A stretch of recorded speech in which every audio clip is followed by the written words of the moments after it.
addition, the newly proposed legislation will require parental notification and a parental opt-in requirement for each instance a teacher intends to address issues or subject matter involving gender identity, sexual orientation, or human sexuality.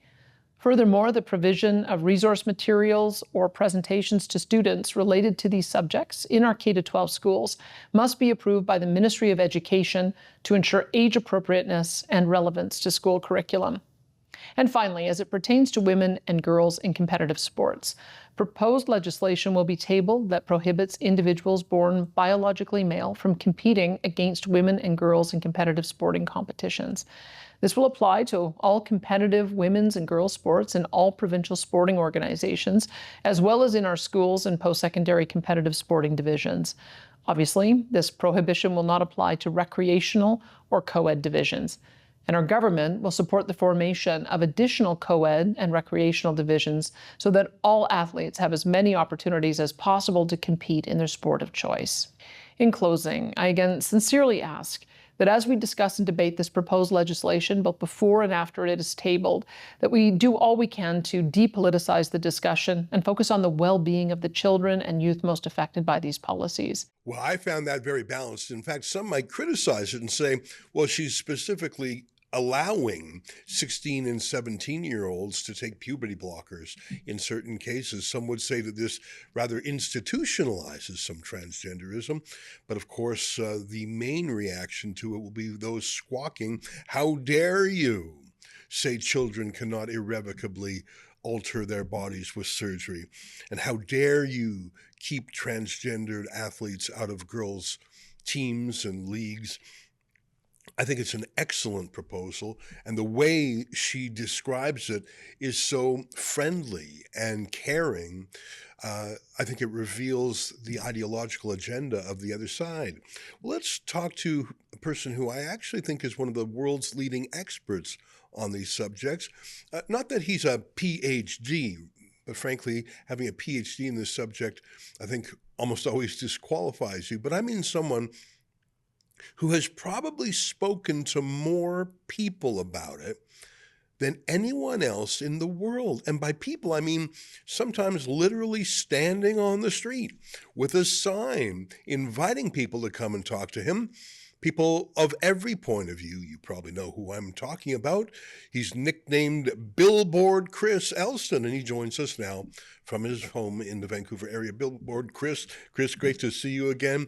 You're traveling around the world. You're giving presentations, whether it's to the United Nations or to government bodies.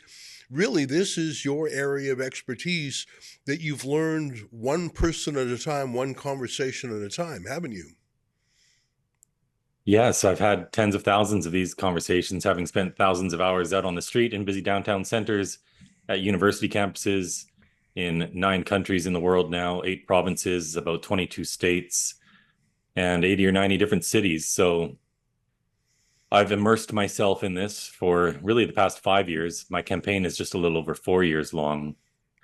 But I've pretty much read all there is to read about this, and I do have many friends who are the PhD experts on this subject, as well as many people who have gone through this transition and then detransitioned who speak about the harms. So there's absolutely no doubt whatsoever that there is wide public support for doing exactly what Premier Danielle Smith is doing. And yes, you could say the measures don't go far enough. I don't believe that 16 and 17-year-old autistic kids who've suffered sexual abuse or trauma or have borderline personality disorder or other issues, I don't believe we should be stopping puberty in them and slowly destroying their bodies with the opposite sex hormones.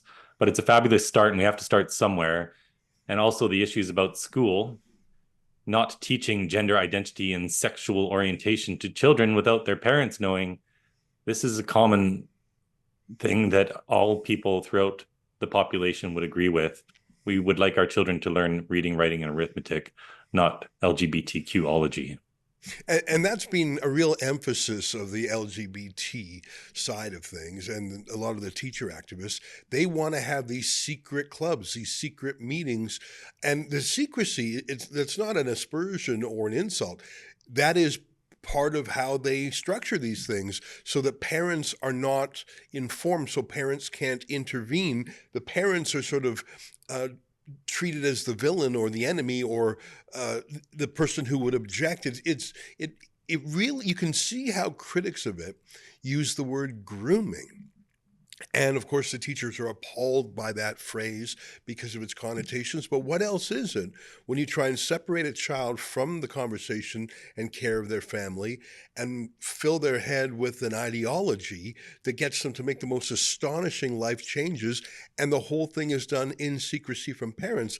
That is happening. That's a core to what are sometimes called gay-straight alliances, is sometimes what they're named, as if a teacher cares more about a student than their own parents. I think there's a snobbery there, there's a condescension, and there's sort of the communist belief that children belong to the government rather than to a family. That's right. If you look at these BC teachers unions or any of the teachers unions, such as the BC Teachers Federation, it's written into their own documents that it is policy of all the BC schools to hide from parents when their own child takes on a new name and pronouns at school. These teachers, these 24-year-old teachers who just graduated from university last year, are conducting what amounts to a psychological intervention on what is a medical problem. Gender dysphoria is a psychiatric diagnosis. This is a mental health issue. And we now have unqualified teachers conducting mental health interventions with absolutely no training to do so while hiding it from parents. So yes, absolutely, this is ideological grooming. There's no other word for it. And no one loves a child like their parents do. So what the heck are they doing keeping secrets from parents? Yeah. You know, one of the phrases that I know you use a lot, and sometimes it's on the billboards that you wear, is no one is born in the wrong body. And that's so plain and so obvious. And yet that is the message. I mean, I've told my viewers before, when I was in London, I heard a speech by the head of something called the Gay Men's Network. And I don't usually hear speeches by people who lead something called a Gay Men's Network, but he said that if he were young today, I mean, he's a gay man, he said that he would have been put on a track to be chopped up. That instead of being who he is, they would have said, no, you're a girl trapped in a boy's body. We got to cut off your parts. And we've heard transgenderism be described as a war on women. And I think there's some truth there, because it's a war on women's spaces, change rooms, prisons, bathrooms, other intimate places, and a war on the identity of what a woman is. That's true. But it's also a war on gay men. Or at least I was convinced of that by this head of the Gay Men's Network in the UK. What do you think of his thesis? Yeah, I think that's probably Dennis Kavanagh you're referring to. That's exactly who. Mine. Yeah, you know who. Yeah, I forgot his name for the moment, but very, very persuasive character. Go ahead. Yes, so there's no more homophobic movement in the world than transgender ideology. If people go to my X account, Twitter account, at Billboard Chris, you'll see a couple videos from just a few days ago. One was a woman on the streets in Lisbon, Portugal, where I was there for a conference. And she told me that her son, when he was 3 years old, this is according to her, she said that he felt God had made a mistake, that he was supposed to be a girl, and he wanted to be a girl. But she lovingly but firmly stated that, well, you might want that, but you're not that. You're a boy, and there's no right or wrong way to be a boy. And he grew up being a more effeminate boy. He preferred to bake cookies, and the boys would bully him, and the girls would defend him from the boys that were bullying him. And he grew up, and he is, to no one's surprise, a gay man. He's now a 33-year-old healthy gay man. If he was growing up today, these trans activists would be saying that he was born in the wrong body, and that he would only find true happiness by going on puberty blockers, cross-sex hormones, and getting a surgery. They'd turn him into a lifelong pharmaceutical patient instead of just letting him be. So who are the people committing conversion therapy here? It's not us. I'm out here with a message that all these kids are beautiful just as they are. These trans activists are saying these kids were born wrong. I mean, can you think of a more insane, psychologically abusive message than that? Yeah. And then just 2 or 3 days ago, I spoke with a young woman. She's a lesbian. She had the same complaints. So many people, so many young lesbians are now being taught that they were born wrong and that they should have been a man, and they're going on testosterone and they're getting double mastectomies. And she can't even go on a dating app without actual males coming in there with their issues, trying to destroy their dating scene. So the real homophobia is coming from this transgender ideology. And it's not hateful to say that, it's just reality. And we need to get back to reality, which is that all these children and young people are fine just as they are. What are we doing cutting off the body parts of children?